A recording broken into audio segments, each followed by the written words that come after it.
ரோகிணிக்கு விஜயா பல்வேறு கண்டிஷனை போட்டுட்ருக்காங்க.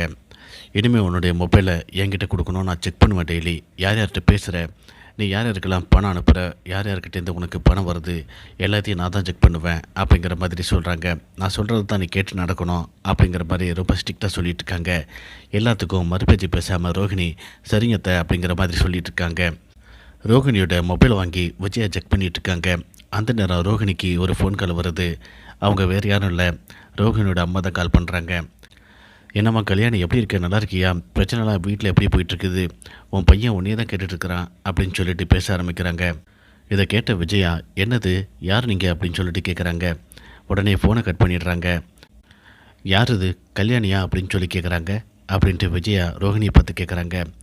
முத்து உடனே, கல்யாணியா, இந்த பேரை நான் அடிக்கடி கேள்விப்பட்டிருக்கேனே, அந்த கிறிஸோட அம்மா பேர் கூட கல்யாணி தான். நான் நினைக்கிறது மட்டும் உண்மையாக இருந்துச்சுனாக்கா இந்த வீட்டில் சீக்கிரமாகவே இன்னொரு பெரிய பூகம்பம் வெடிக்க போகுது அப்படின்ட்டு முத்து சொல்கிறாரு. ரோஹிணி பதட்டமாக எதுவுமே பேசாமல் முத்துவை முறைச்சி பார்த்துட்டு நிற்கிறாங்க. இதோட இந்த ப்ரோமோ முடியுது.